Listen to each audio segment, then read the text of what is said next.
what's up, this Cotman back again for another Ask Cotman. Dito po yung sasagutin ko yung mga tanong nyo na iniiwan sa comment section. Sasagutin ko and kayo nang bahala mag-decide kung interesado po kayo hindi. So para hindi na ma-aksaya mga oras nyo, papakita ko na agad yung mga 5 tanong na sasagutin ko and then kayo mag-decide kung gusto nyo mag-stay or hindi. So unang tanong. Sa unang tanong galing kay Boss Wasilay.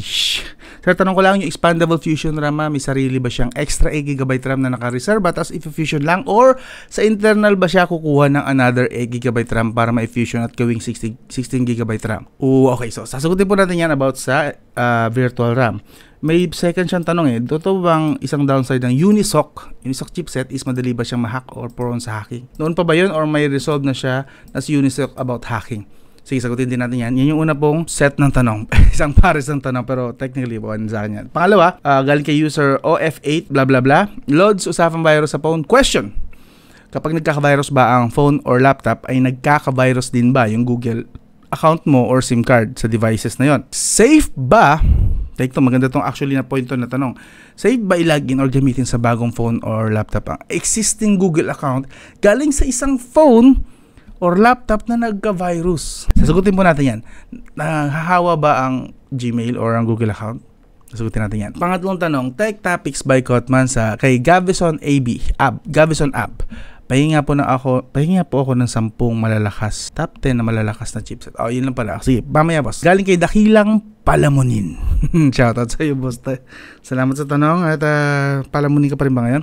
Sir, ano po recommended nyo sa gamer po? AMOLED or IPS? For gamer daw, natanong niya, AMOLED or IPS? Nabasa ko kasi na may issue yung AMOLED. Katagalan, nag-AMOLED burn. Di katulad ng IPS daw na pang matagalan. IPS or AMOLED for gamer? Sige, maganda rin actually yung pag-usapan natin yan. Last na ba to? Ito natin last. Kay John Andre Cruz 9200. Ano ba ang bloatware at para saan ito? Yun na nga. Yun na yung last. So, yun po yung 5 tanong. So, may reason po ba kayo magstay? Interesado po kayo sa mga tanong na sasagutin natin? Kung hindi, okay lang po. Mag-move on na po kayo sa ibang videos or channel. At kami mga interesado, mag-i-stay kami. Let's start!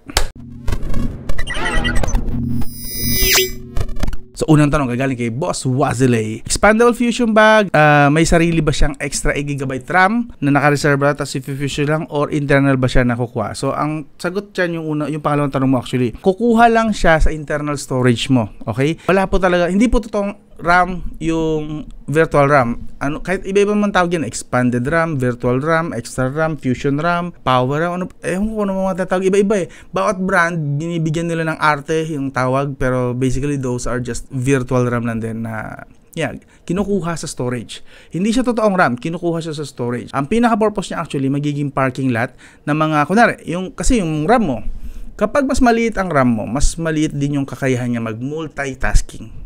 Okay? Ang purpose po ng RAM, multitasking. Si chipset, siya yung nagpa-process, siya yung utak. Si RAM, siya yung multitasking. Okay? Siya yung nag-handle ng mga hindi pa agad mapaprocess ni chipset, hindi niya pa-process agad, itatambak niya muna kay RAM. Okay? So yun. At saka yung mga current na apps na tumatakbo, itatambak niya muna yung kay RAM. Okay? Yun yung purpose ng RAM. Ngayon, dinisign si virtual RAM para saluhin yung mga lalagpas doon, yung hindi na kayang i-handle ng RAM. So kung maliit ang RAM mo, mas konti lang yung kaya niyang i-handle na multitasking. So yung excess nun, ibabato niya sa virtual RAM. Simula nung nag-umpisa ang Android, mula Android 1, Android 2, Android 3, anong Android na ngayon? 14? Simula po nung Android 1 pa lang, mayroon na pong tinatawag na virtual RAM. May virtual RAM na dati pa po. So itong ginagawa nilang hype, may short video ako dito ginagawa nilang hype na kesyo mas malaki daw ang RAM ng smartphone kasi merong extended RAM or virtual RAM. Hindi po totoo yun. Ginagawa lang nila yung marketing push. Pero pag tinignan mo sa box, sa totoong specs, by paper, ang nakalagay pa rin yung totoong RAM. Okay? Hindi nila inilalagay yung extended RAM. And even check mo sa GSM Arena, hindi binibilang ni GSM Arena yung virtual RAM. Kasi hindi naman kasi totoong RAM yun. Ang virtual RAM po is parking lot lang. Extrang task na hindi kayang i-handle agad ng totoong RAM. Okay? So that is why hindi siya pwede pang gaming. Good lang siya for multitasking. Like, kunwari, nagtatype ka. Tapos may mga, inopen ka ng Google Chrome, inopen ka na another na page ng Google Chrome, sa Mozilla Firefox, tapos sa documents, sa docs, sa Excel files, sa smartphone mo lahat yun or sa tablet. Diyan mo magagamit ang virtual RAM kasi hindi kailangan ng multitasking ngayon ng real-time na mabilisan na demand. pwedeng nakatenga lahat yun sa background. So yun ang purpose ng virtual RAM. Doon mo siya magagamit. But not for gaming. Kasi sa gaming, real time. Kailangan niya na ngayon. Sa game, mag-game ka, kailangan niya na agad yung RAM. Kailangan niyang gamitin agad yung RAM. So hindi pwede doon. Hindi applicable po doon ang virtual RAM. Okay? So that is why hindi ko siya nire-recommend ever kung gaming ang nasa isip nyo. Tapos ang hinahabol nyo yung virtual RAM, yung expanded RAM, extended RAM. Yun ang hinahabol nyo, wag po. That's malaking kakapanghinayang sa pera nyo na yun lang ang binayaran nyo. No, don't do that. Kung for schooling, yan, for schooling kasi, or office use, yan, kasi mag-multitasking ka ng mga light apps lang naman. Kahit mag-multitask ka, yun. Doon mo magagamit si virtual RAM. But gaming, real-time use, no. I wouldn't recommend na go ka sa virtual RAM. Okay, so sa tanong niya, expandable RAM ba ay may sariling extra 8GB RAM? Wala po. Yan po ay humiram siya. Virtual, that means, alam mo yung virtual, di ba? Virtual reality. Narinig nyo naman siguro yung sa Facebook, magkakaroon daw na virtual version ng mukha natin na pwede tayong mabuhay dun sa mundo na yun sa virtual. Yun yung logic dun eh. Hindi tayo yun. Peking tayo yun, di ba? Ibig sabihin ng virtual representation natin dun sa Facebook na project na yun, hindi lang natuloy yun, bumagsak yun eh, nalugi. But my point is, yung version natin na yun na tinatawag na virtual, okay, yung kahawig man natin yun or something, hindi tayo yun. Ibig sabihin, peke yun. That's virtual RAM. Hindi siya yung totoong RAM. Virtual lang po yan. The question, hindi po totoong RAM at humihiram lang po siya sa internal storage mo. Okay? Hanggat maaari, yung pinakamaliit lang na virtual RAM ang i-activate mo. Kung kailangan mo talaga i-activate yun, 2GB lang, 3GB, pwede na yun. Huwag mo nang itaas kasi pag tinaas mo, the more mong ninanakaw or ginagamit yung speed ng storage mo. Okay? Imbis na mas makakatipid ka sa battery, laging malakas kumain sa battery yun. Kasi yung RAM na virtual RAM, kailangan laging active yun eh. Once na inactivate mo yun, lagi siyang hihiram doon sa storage. So kahit wala kang ginagawa, dahil nga laging active yun, so yung storage mo lagi rin gumagamit ng kuryente, ng battery, ng processing power, kasi kailangan ma-maintain yung virtual RAM. So that is why gina-recommend ko, off nyo na lang yan kung hindi naman kayo mag-multitasking currently.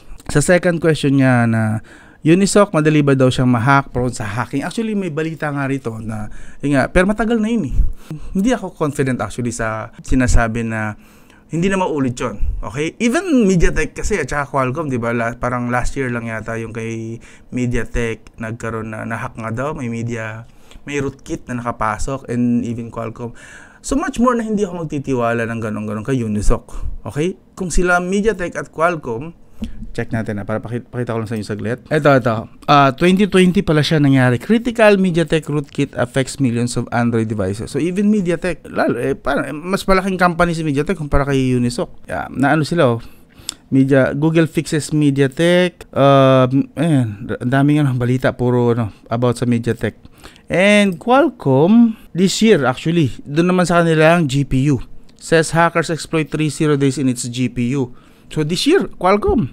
Pero minor lang to, hindi naman ito lumala na fixed din agad through update software patch. So, doon sa tanong ni boss ngayon, question niya is kung madali daw ma-hack. Pag tinarget naman talaga ang isang chipset, kay Unisoc yan, MediaTek or Qualcomm, na-hack yan kung pag ginusto ng isang hacker.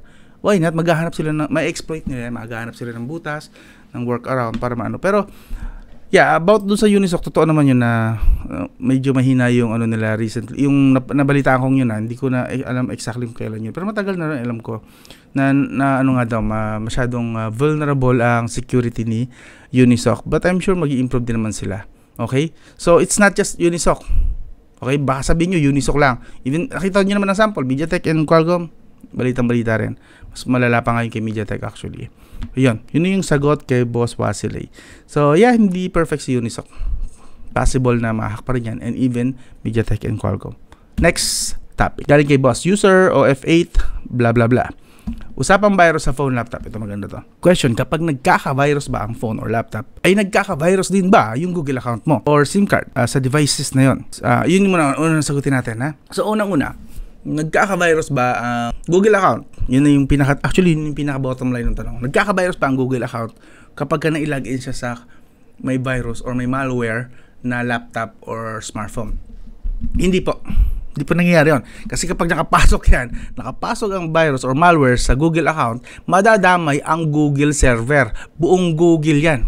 Okay? Nakakonek sa kanila. Ang possible lang na mangyari is maagaw lang yung access. Okay? Gamit yung laptop or smartphone mo, si hacker, kaya niya lang agawin yung password mo, yung access mo, yung password, yung authentication ng code, pwede niya maagaw yon. Pero hindi pwedeng basta-basta, hindi naman siguro perfect si Google, no? Baka at someday may talaga makahack sa kanila. But in all, currently, hindi yan papayag si Google na makapasok ang virus sa Google account mismo. Kasi yung Google account mo, Gmail account natin, connected dyan sa server nila, and pag nakapasok yan, lagot. So, hindi po basta-basta. Hindi ko pwedeng sabihin na 100% hindi mangyayari. But, hindi basta-basta. Yun na lang. Hindi basta-basta na makakapasok ang malware sa Google account natin. Ang possible na mangyari, ang pinakamadaling posibleng mangyari is maagaw yung access natin. Maagaw yung password, maagaw yung login, Gmail, lahat, maagaw yun lahat, okay?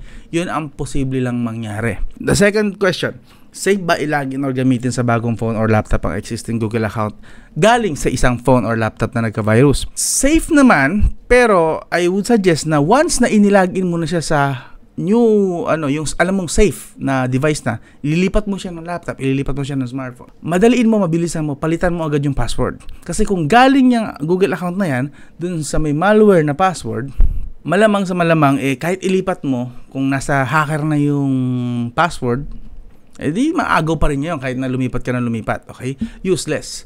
So, kahit safe, wala namang malware, hindi magkaka-malware yung Google account mo, kaso nga lang, kung alam na ng hacker na yung password mo, alanganin din. So, as soon as na parang naramdaman mo na parang nahack na yata, may malware yung phone mo or yung laptop mo, change password ka na agad sa ibang device. Okay? Tanggalin mo, remove mo yung Google account mo dun sa nagka-virus na smartphone or laptop.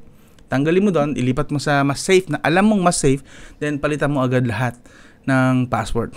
Agad-agad, mabilisan. Safe ba i-login or gamitin sa bagong phone? Safe, pero ang pinakamaganda diyan, magpalit ka lang agad ng password, okay? And make sure na yung cellphone number na kinonect mo dun sa dati is yung pa rin. Kasi usually, pinapalitan nila ng cellphone number na nila para yung PIN na inire-request mo mapunta sa kanila, hindi mo talaga tuloy mapapalitan yung password mo. So make sure na yung pa rin ang nakalagay na cellphone number sa current mo na Google account after mo siya ilipat sa ibang smartphone. Yon. Again, bottom line, hindi basta-basta magkaka-malware po ang mga Google account natin. Ang posible lang, maagaw yung password natin. So safe po siya na ilipat. So yung ginagawa mo na sana mapansin, kasi kada may nag-warning sa phone ko na may virus daw ay agad ay bumibili ako ng bagong SIM. Huwag mong gawin yon. Sobrang maaksaya yon at useless po yung ginagawa nyo. Bumibili ng bagong SIM at gumagawa ng bagong account. Yun, isa pa yon. Hindi mo kailangan gumawa ng bagong account. Ang gawin mo, magpalit ka lang agad ng password at siguraduhin na yung cellphone number mo is yung pa rin ang nandoon, hindi pa napapalitan. Kasi yun ang recovery yung cellphone number Kasi doon isasend yung OTP. So yun po ang dapat nyong gawin. Okay? Pag nagkaka-malware kayo, nagkaka-problema kayo sa account nyo. Both smartphone and laptop. Lately pa tayo. Galing kay Boss Gavison App. Boss, shout out. Pahingi nga po ako ng top 10 na malalakas sa chipset. Madali lang po yan actually. Yun lang pala ang tanong mo. Ito po, meron na akong list dito. Yan. Kung MediaTek ang trip mo, MediaTek, ayan, 8100, 8200, 9000, 92,000, and 93,000. Bakit walang 91,000? Hindi ko na alam. Wala rin akong smartphone na nakita na merong Dimensity 9100. Meron ba? Kung meron, idadagdag ko na lang dyan. Kung wala, di wala. Ayan lang yun. Pero wala ko nakita kasi. So ito lang. Ito yung 5 sa MediaTek, 5 sa Qualcomm. Okay? Pero itong 888 Plus, hindi ko masyadong i-recommend sa'yo na piliin mo yan kasi prone yan sa overheating. Ito, 7 Plus Gen 2, actually nasa mid-range ito. And then this 3 is the mga nagaling sa flagship category ito. Okay? Pero itong 8 Plus Gen 1 nasa mid-range na lang ito ngayon kasi syempre meron ng 8 Gen 2, 8 Gen 3 na Pero itong 4, except sa 888 Plus, yan ang mga tingnan mo na pinakamalalakas sa Qualcomm. 888 Plus, pag no choice ka na lang siguro talaga. Yan, yun na lang siguro gawin mo. Pero yan yung 10. Screenshot mo na lang kung kailangan mo matandaan. Okay? Yan, lipat na tayo sa susunod na tanong. Ito, sir, ano po recommended nyo sa gamer? po. AMOLED or IPS po. Nabasa ko kasi na may issue ang AMOLED katagalan. Nag-AMOLED burn. Di katulad ng IPS daw na pang matagalan. Totoo actually yung issue tungkol sa AMOLED burn. Okay. So kung yun ang issue, yung kung tipong iniiwasan mo yung AMOLED burn kasi yun ang sakit hanggang ngayon eh. Aminado pa rin si Samsung na hindi pa nila mahanap yung tamang timpla na hindi magiging magkakaroon ng AMOLED burn ng mga lahat ng mga AMOLED. Hindi lang AMOLED burn, basta may LED. AMOLED, OLED, POLED, QOLED, SAMOLED, DAMOLED, yun, mga lahat ng yon prone po lahat sa AMOLED burn hanggang ngayon 2023 papasok ng 2024. Okay, may share ako niyan sa Tech Topics, yung pinaka-latest. This month lang yun ni-release na video about OLED, yung problem ng OLED at saka yung evolution. Talagang hanggang ngayon hindi pa rin nila na-fix ni Samsung yan. Okay, even Samsung na sila may pinaka-best display. Hindi pa rin nila na-fix yung issue tungkol sa AMOLED burn. Magkakaroon pa rin ng AMOLED burn once na nababad na matagal sa init, sa puti, tapos naka-steady lang. Kasi organic ang gamit nila eh. Nagkakaroon talaga, nasusunog talaga eh. Once na, lalo pag static, yung puti, yung static na yun, yung letra ng, yung sa Facebook na word. Yun, pag na-i-stack yun, yung kulay na yun sa isang lugar lang, yun, magkakos talaga yun ng AMOLED burn na matagal. Ang maganda kasi sa AMOLED, kulay. Talagang kulay kung sa kulay. Pero, ako i-share yung ano eh. Siguro try ko na lang i-link dito yung, hanapin ko siya. Shinare ko kasi siya sa Tech Topics by Kotman na group. Shinare ko na, alam nyo ba na ang AMOLED, okay, ang AMOLED at ang LCD malapit nang maging magkasing quality. Both kulay, okay, kulay at saka mas realistic na representation ng images na pinapalabas nila. Malapit na po sila magsalubong. Kasi si AMOLED, ang target niya mas matagal mag AMOLED burn. So, papunta yung technology ngayon papunta sa IPS LCD. Si IPS LCD naman, hinahabol niya na magmukha na siyang AMOLED talaga. Yung kulay, mas buhay na buhay. Kaya yung dalawang technology ngayon, nagsasalubong na. Try ko siya hanapin sa group, okay? Pinost ko kasi siya, sinare ko siya doon sa group. And iiwan ko yung link sa video description. Basahin nyo, hindi basahin. Panoorin nyo, video po yun. Alam ko ang gumawa yata nun. Tanda ko pala. Si Tech Altar yata. Hanapin natin wait. Tech Altar. Alam ko siya yung gumawa ng video na yon. Tech Altar. Yeah. Very masarap panoorin tong mga videos niya kasi talaga. Ayun, ito nga. Ayan. A few days, 6 days ago lang $1 billion race for the perfect display. Okay? So dito OLED, LCD, micro LED, pinapaliwanag niya dito kung paano nagsasalubong yung technology na yan na darating ang time na hindi na natin alam yung difference ng LCD, OLED, and micro LED. Kasi pareho-pareho nilang hinahabol yung strong features. Yung strong features ni IPS na hindi agad nagbe-burn at strong features naman ni OLED na sobrang ganda ng kulay na realistic. Malapit na. So, balik tayo sa legit na tanong. Sa legit na tanong, currently, ito yung current lang muna, yung totoong sitwasyon ng AMOLED ngayon. Totoo, kung gusto mo magandang display, realistic, tapos yung mga HDR support, so on support, yung widevine level, may widevine level 1 na rin ngayon sa IPS LCD, so hindi na exempted kay OLED yun. Yun na lang, yung mas realistic lang na kulay, yung totoong black, so on and so forth. Yan. AMOLED lang talaga, pero yun nga, kailangan maalaga ka sa screen mo. Hindi mo siya pwedeng ibabad sa tanghaling tapat tapos naka-on. Mabilis po siyang maluluto lalo yung gumagamit ng Google Maps. Tapos ang ginagamit mo pa yung light mode, hindi yung dark mode. Delikado yun eh. So, mahilig ka mag full brightness lagi pag nagigame, yun, or pag nagigame ka, di syempre nagiinit pa rin naman yun. Tapos pang matagalan talaga ilang oras ka naglalaro. AMOLED talaga is prone sa burn along the way. Si IPS naman ang kinaganda, mas hindi nga siya prone sa AMOLED, pero yun nga, inirereklamo ng mga maarte at masiselan is hindi daw ganoon kabuhay na buhay ang kulay. So, yeah. So, as for gamer, okay? Kung hindi ka mayaman, gusto mo tumagal sa yung unit, IPS ang piliin mo. Wala akong issue sa IPS or AMOLED. Ano mo mapunta sa akin eh. Actually, hindi ko naman nakikita masyado or hindi ko masyado na-differentiate. Ako personally, hindi ko minsan nahalata kapag unang tingin, kung hindi ko bubusisiin yung hindi ko naman agad halata kung IPS siya o AMOLED yung hawak ng tropa or ng kliyente. Hindi ko agad nakikita yun eh. Kailangan ko busisiin muna. Personally Pero kung ikaw mayaman naman at kaya mo magpalit ng phone every 6 months, tapos mamahaling AMOLED pa kaya mong i-afford, go for AMOLED. Huwag mong problemahin ng ano, wag mong problemahin yung burn na yan. Magpapalit ka rin naman agad eh. Huwag mo nang isipin yan. Hindi mag-AMOLED ka. Pero again, sa mga budget at gusto na susulit nila na mas matagal na panahon yung kanilang smartphone, gamer kasi sila, go for IPS, I would recommend siguro. Wala namang masama actually sa IPS na ngayon. Ang ganda na rin ng mga IPS ngayon. Sa totoo lang, wag na tayo magpaka-plastic. Ang gaganda na rin naman ngayon ng mga IPS. Basta sa mga mid-range to high-end ha. Siyempre iba yung IPS ng mga budget. Medyo, alam natin, may konting labnaw pa rin naman yon. Pero sa mid-range, may mid-range to high-end, especially high-end na IPS LCD na gaming phones na nilalagyan ng IPS LCD. Okay pa rin, okay din naman eh. Like I said, malapit na magsalubong yung dalawa. Okay? So, yun. IPS pamatagalan, ganda AMOLED.